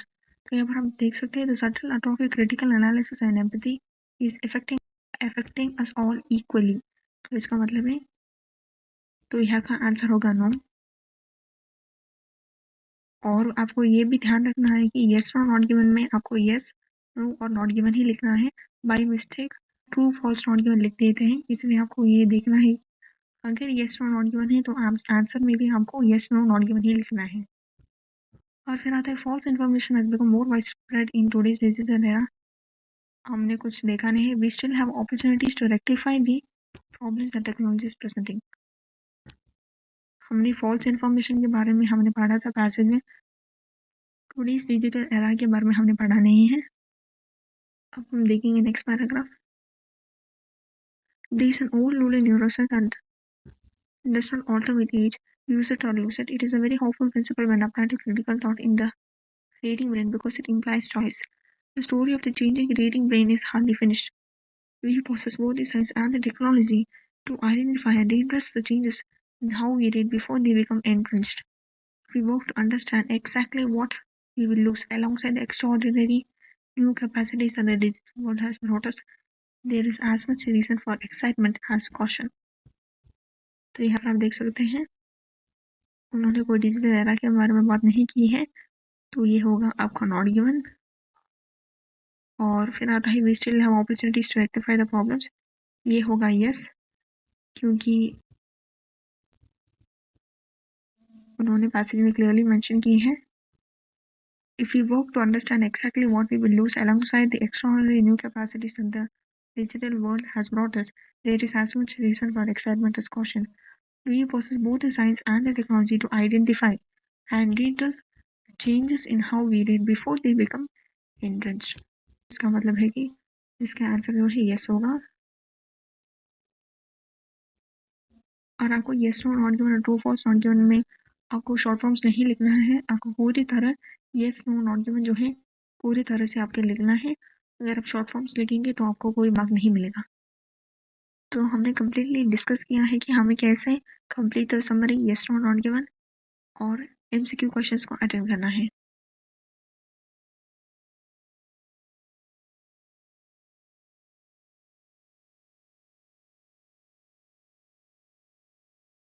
अब हम इस passage में हम देखेंगे कि कैसे हमें मैचिंग हेडिंग्स,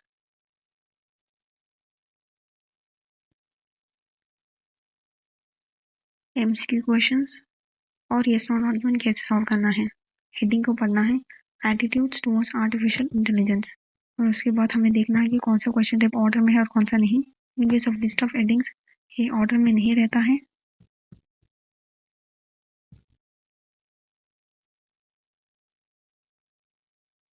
फिर आता है एमसीक्यू क्वेश्चन ये ऑर्डर में रहता है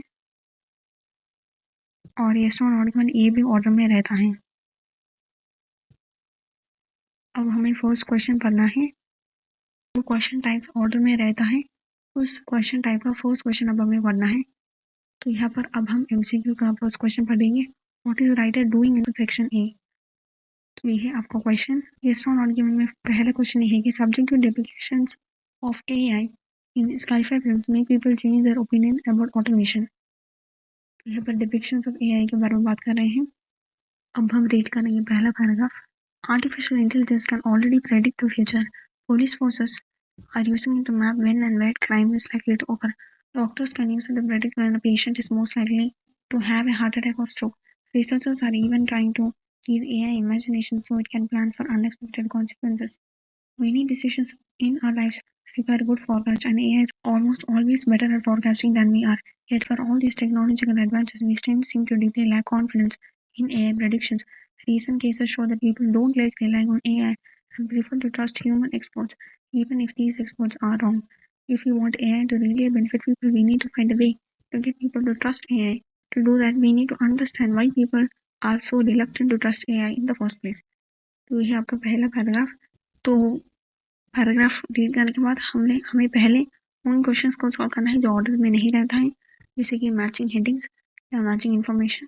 अब इस टेस्ट पेपर में हमें पहले मैचिंग हेडिंग्स को सॉल्व करना है और उसके बाद हमें जो क्वेश्चंस ऑर्डर में रहते हैं, जैसे कि इस टेस्ट पेपर में आपको एमसीक्यू क्वेश्चंस और येस नो नॉट गिवन को सॉल्व करना है। तो पहले आपको मैचिंग हेडिंग्स और उसके बाद आपको एमसीक्यू और येस नो नॉट गिवन को सॉल्व करना है। तो अब हम देखेंगे headings.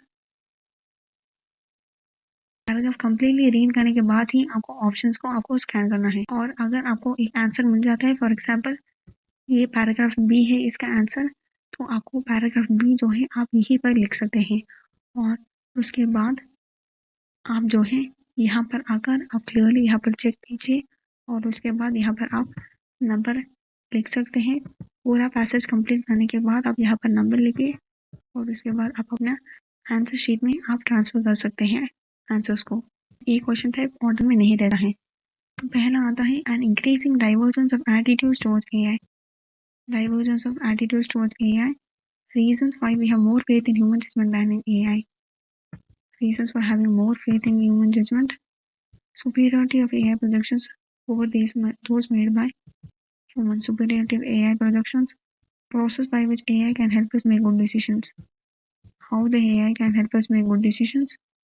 The advantages of involving users in AI processes. The advantages of involving users. Widespread distrust of AI innovation. Widespread distrust of AI innovation. Encouraging openness about how AI functions. Encouraging openness about how AI functions. और a surprisingly successful AI application. Successful AI application. तो यहाँ पर हम clearly देख सकते हैं पहले paragraph में उन्होंने क्लियरली बोला है about the superiority of AI projections over those made by humans. यहाँ पर आप देख सकते हैं that artificial intelligence can already predict the future. Police force, doctors, researchers के एग्जाम्पल भी दिए गए हैं। इसका मतलब है इसका आंसर होगा ए। और जब आपको आंसर मिल जाता है तो आपको उसे मार्क करना है, नहीं तो आप उसे फिर से पढ़ने लगेंगे। इसलिए जब आपको आंसर मिल जाता है आपको उसे मार्क करना है। अब हम जाएंगे next question type, what is writer doing in section A?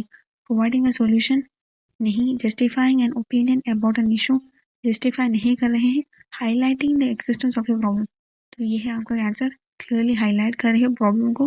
Explaining the reasons for a phenomenon, तो यहाँ का आंसर जो है सी होगा। और उन्होंने पहले पैराग्राफ में स्काई-फाई फिल्म्स की डिपिक्शंस ऑफ एआई के बारे में बात नहीं की है, इसीलिए अब हम नेक्स्ट क्वेश्चन को पढ़ेंगे और पैराग्राफ देखेंगे। According to section C, why might some people be reluctant to accept AI? Why people are reluctant to accept AI? ये है आपको क्वेश्चन। और in case of MCQ questions भी आपको ऑप्शंस को नहीं पढ़ना है, पैराग्राफ कंप्लीट पढ़ने के बाद ही आपको ऑप्शंस को पढ़ना है।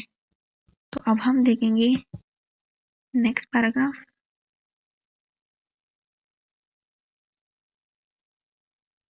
Take a case of Watson for oncology, one of technology giant IBM supercomputer programs.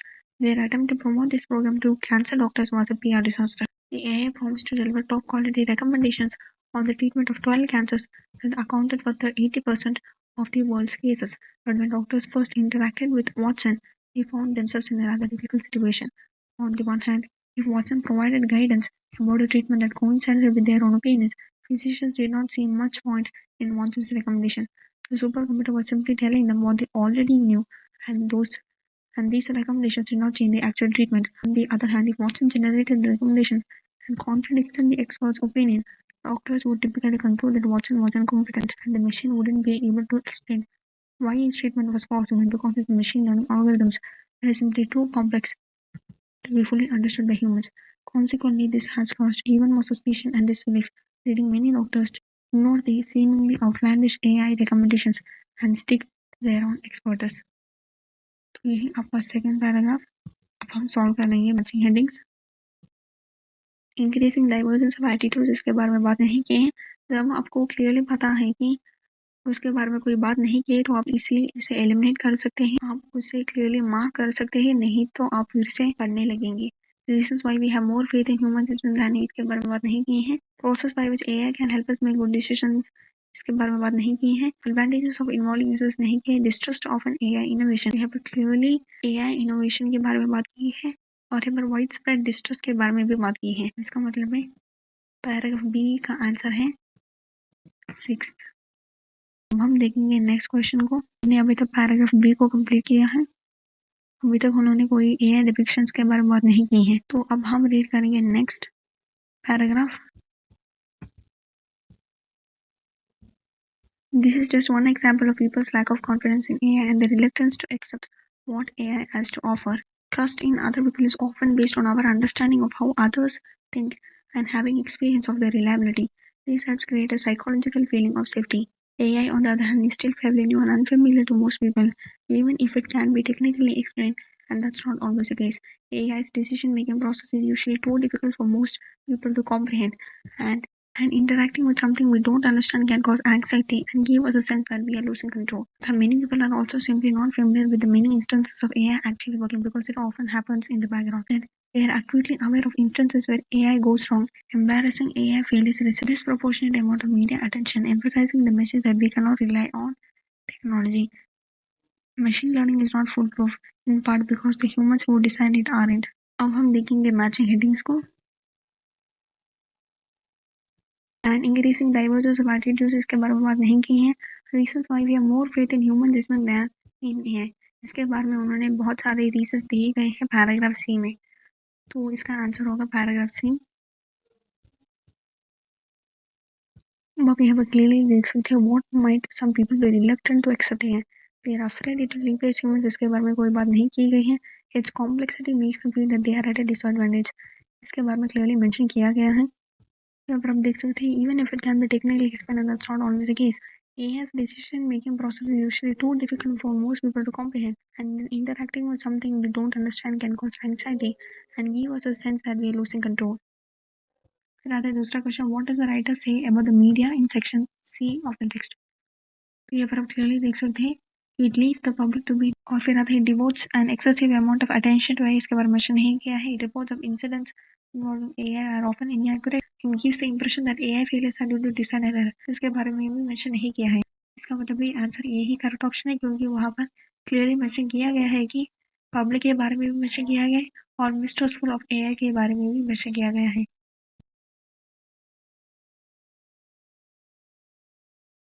अब हम देखेंगे नेक्स्ट पैराग्राफ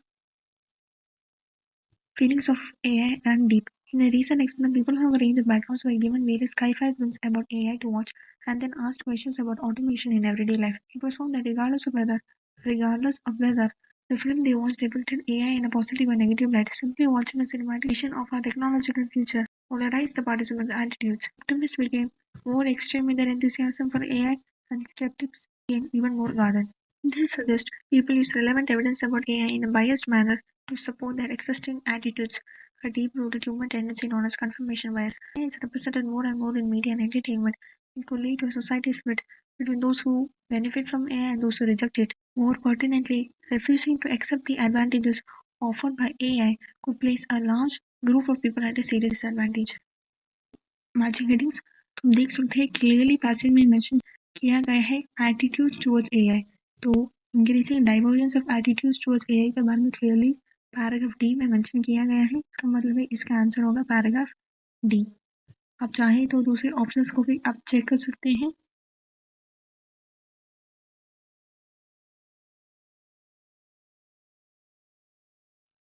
अब हम देखेंगे next question MCQ already completed है subjective depictions of AI and sci-fi films make people change their opinions about automation ये no है क्योंकि यहाँ पर क्लियरली मेंशन किया गया है कि optimists became more extreme in their enthusiasm for AI and skeptics became even more guarded. तो इसका आंसर होगा no portrayals of AI in media and entertainment are likely to become more positive इसके बारे में उन्होंने कुछ बताया नहीं है तो ये होगा not given. Rejections of the possibilities of AI may have a negative effect on many people's lives ये yes होगा क्योंकि उन्होंने क्लियरली बोला है कि passage में more pertinently refusing to accept the advantages offered by AI could place a large group of people at a serious disadvantage. तो इसका आंसर है yes. Familiarity with AI has very little impact on people's attitudes to the technology. इसके बारे में अभी तक हमने देखा नहीं है अब हम जाएंगे next paragraph Fortunately, we already have some ideas about how to improve trust in AI. Simply having previous experience with AI can significantly improve people's opinions about the technology. As was found in the study mentioned above, evidence also suggests that more you use other technologies such as internet, the more you trust them. Another solution may be to reveal more about the algorithms which AI uses and the purposes they serve. Several high-profile social media companies and online marketplaces already release transparency reports about government requests and surveillance disclosures. A similar practice for AI could help people have a better understanding of the way algorithmic decisions are made. हम देखेंगे matching headings. The process by which AI is helping us to make good decision इसके बारे में mention नहीं किया गया है. Advantages of involving users in AI इसके बारे में मेंशन नहीं किया गया है. Encouraging the openness about how AI function तो इसके बारे में क्लियरली मेंशन किया गया है. इसका मतलब है ये क्या आंसर होगा? ऑप्शन 7 होगा ई का आंसर. फिर आता है Familiarity with AI has very little impact on people's attitudes to technology. Clearly no होगा.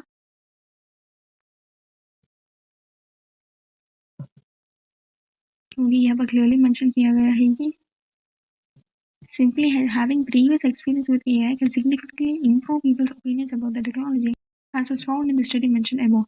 तो इसका मतलब है उसका आंसर होगा yes.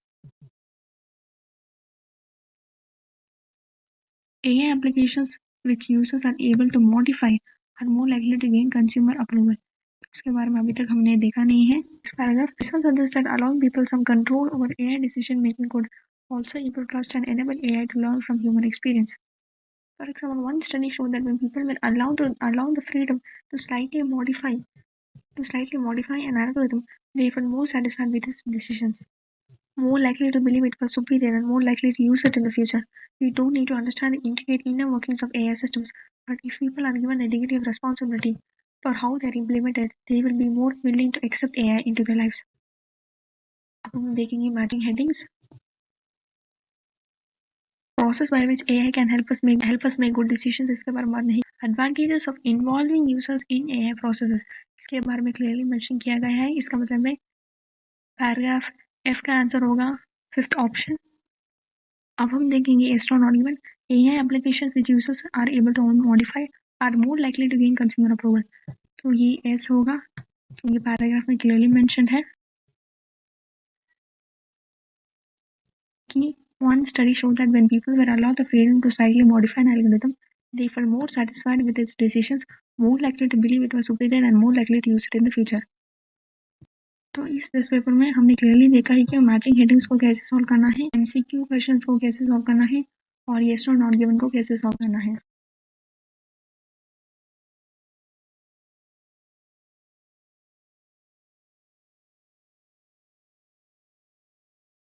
अब हम देखेंगे दूसरा टेस्ट पेपर और इस टेस्ट पेपर में हम देखेंगे कि हमें कैसे सॉल्व करना है मैचिंग फीचर्स क्वेश्चन. हमको पता है मैचिंग फीचर्स में जो फीचर्स रहता है, फॉर एग्जांपल यहाँ पर हम देख सकते हैं यहाँ पर जो लिस्ट ऑफ पीपल का नेम जो दिया गया है, यहाँ पर जो नेम्स दिए गए हैं ये इन the order of the passage रहता है. पहले स्टेला के बारे में होगा, उसके बाद हमीश के बारे में होगा, उसके बाद ईवान के बारे में होगा. तो ये ऑर्डर में रहता है, order of the passage.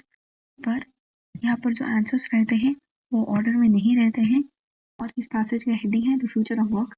According to business consultancy, 3 to 14% of the global workforce will need to switch to a different occupation within the next 10 to 15 years, and all workers will need to adapt as their occupations evolve alongside increasingly capable machines.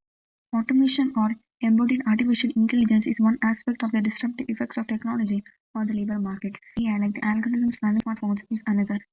So इस paragraph में हम देख सकते हैं अभी तक उन्होंने किसी भी नाम का मेंशन नहीं हुआ है, इसलिए अब हम आगे बढ़ेंगे. Dr. Stella from Cambridge Judge Business School believes that some of the most fundamental changes are happening as a result of the algorithmification of jobs that are dependent on data rather than on production, the so-called knowledge economy. Algorithms are capable of learning from data to undertake tasks that previously needed human judgment, such as reading legal contracts, analyzing medical scans, and gathering market intelligence. In many cases, they can outperform humans. Stella. Organizations are attracted to using algorithms because they want to make choices based on what they consider as a perfect information, as well as to reduce the cost and enhance productivity. But these enhancements are not without consequences. Says Stella, if routine cognitive tasks are taken over by AI, how do professions develop their future experts? She asked. One way to learning a job is legitimate peripheral participation. Novice stands next to expert and learns by observation. If this isn't happening, then you need to find new ways to learn. Another issue is the extent to which technology influences or even controls the workforce. For over 2 years, Stella monitored a telecommunications company.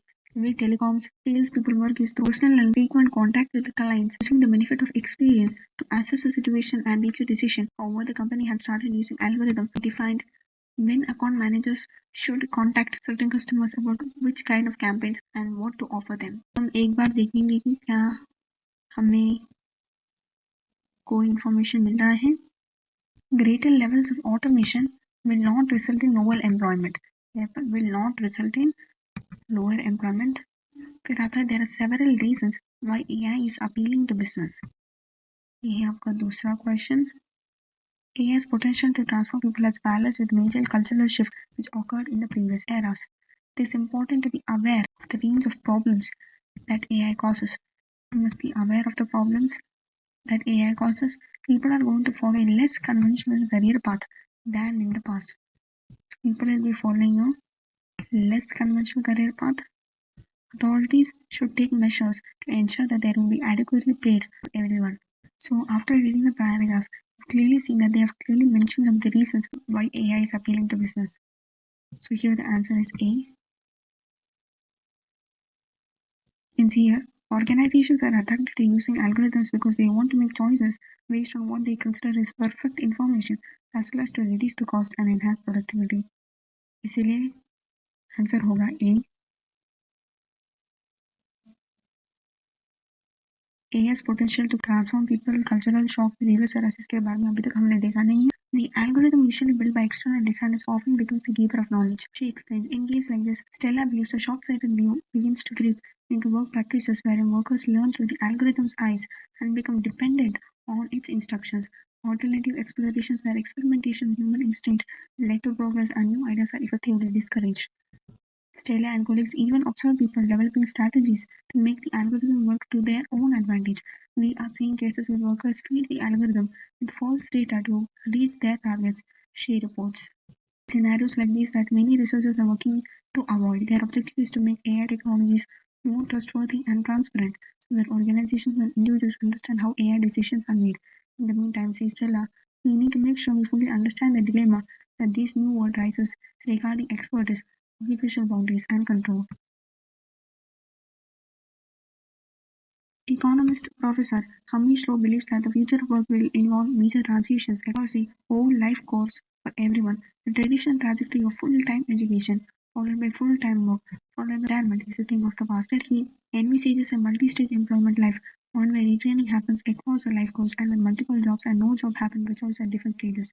On the subject of job losses, Hamish believes the predictions are founded on a fallacy. It assumes that the number of jobs is fixed. If in 30 years, half of 100 jobs are being carried out by robots, that doesn't mean we are left with just 50 jobs for humans. Number of jobs will increase. Would expect there will be 150 jobs. ये हमने clearly passage में देखा है.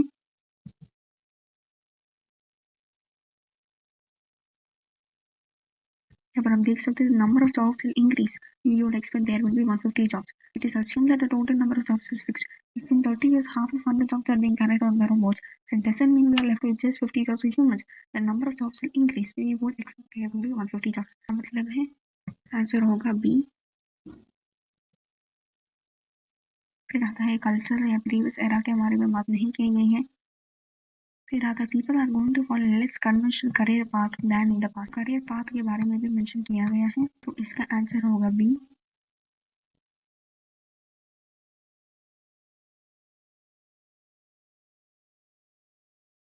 यहाँ पर आप देख सकते हैं the traditional trajectory of full-time education followed by full-time work followed by pension retirement is a thing of the past. Instead, he envisages a multi-stage employment life, one where retaining happens across the life course and where multiple jobs and no job happen by choice at different stages. तो इसका मतलब है answer होगा B. तो इसके बारे में बात नहीं की गई है. नेक्स्ट पर्सन के बारे में वो है Ivan.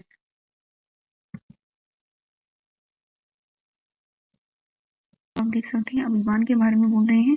Doctor Ivan McGaughey at Cambridge Center for Business Research and King's College London agrees that apocalyptic views about the future of job are misguided. It's the laws that restrict the supply of capital to the job market, not the advent of new technologies and causes unemployment.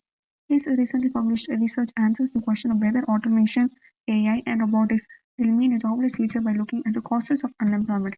History is clear that change can mean redundancies, that social policies can tackle this through retraining and redeployment. Yet, if there is going to be change to jobs as a result of AI and robotics, then I would like to see governments seizing the opportunity to improve policy to enforce good job security. We can reprogram the law to prepare for a fairer future of work and leisure. A call to arms to leaders, organizations, governments, and banks to preempt the coming changes with bold new policies that guarantee full employment, fair income, and thriving economic democracy. अब हम देखेंगे questions को. Authorities should take measures to ensure they will be adequately paid. इसके बारे में भी mention की गई है. देख सकते हैं Ivan's findings are a call to arms to leaders of organizations, governments, and banks to preempt the coming changes with bold new policies that guarantee full employment, fair incomes, and thriving economic democracy. तो यहाँ पर income के बारे में clearly mention किया है. तो अब हम आगे पढ़ेंगे. The promises of these new technologies are astounding. They deliver humankind the capacity to live in a way that nobody could have once imagined. He adds, just as the industrial revolution brought people past agriculture and the corporate revolution enabled mass production, the third revolution has been pronounced, but it will not only be one of the records. The next revolution will be social. तो यहाँ पर आप देख सकते हैं clearly उन्होंने previous eras के बारे में बात की है, कल्चरल शिफ्ट के बारे में बात की है. इसका मतलब इसका आंसर होगा सी. तो हमने इस टेस्ट पेपर में क्लियरली देखा है कि मैचिंग फीचर्स को कैसे सॉल्व करना है.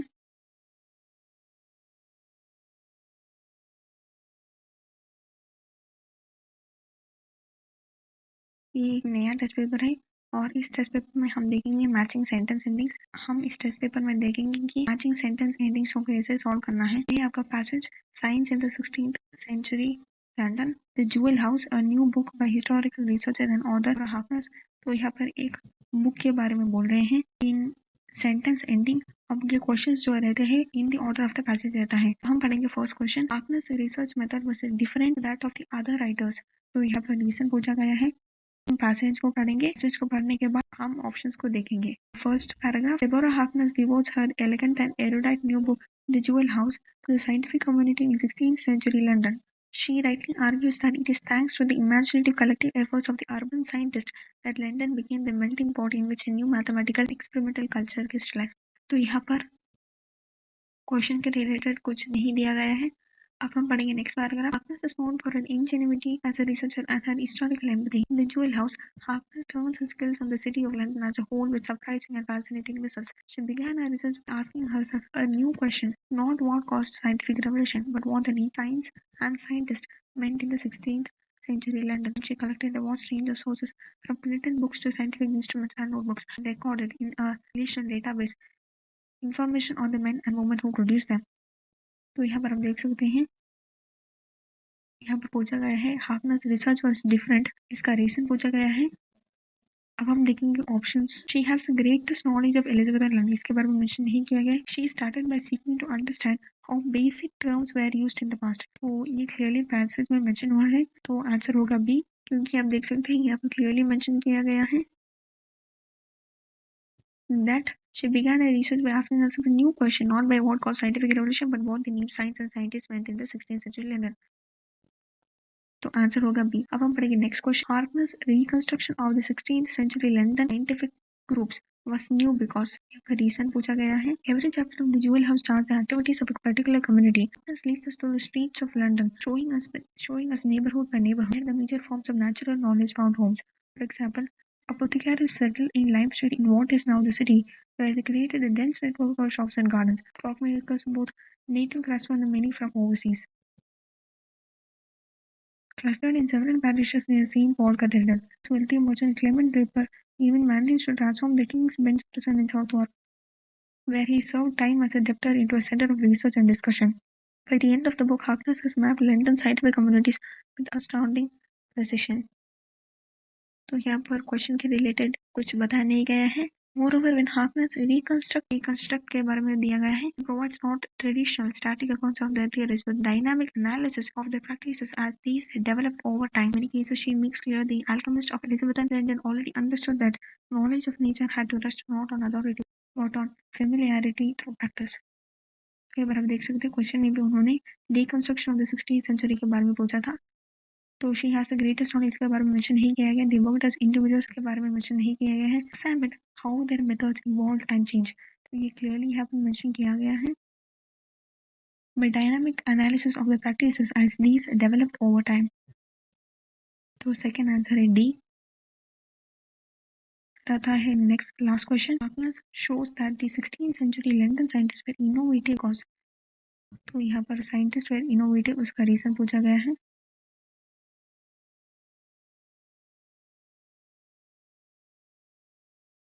In the one crucial aspect, Harkness argues many of the 16th century London scientists differed from the later ones of the 17th century. They saw themselves less as individuals out to gain fame than as members of larger textual community bent on exchanging and compiling information. Passages in which Harkness analyzes the 16th century practices of note-taking and communication are among the most novel and informative in this fine book. She shows that they adopted the textual information processing methods of humanist scholarship to radically new ends. In this book, Harkness has to the local and cosmopolitan worlds of science in Elizabethan London with a learning precision and intelligence and admiration. Moreover, she has crafted a complex and effective new analytical mechanism which may transform the practices of historians of early modern science. Question है कि 16th century scientists were innovative because, तो यहाँ पर reason पूछा गया है. He has the greatest knowledge, तो ये नहीं है. They worked as individuals, ये नहीं है.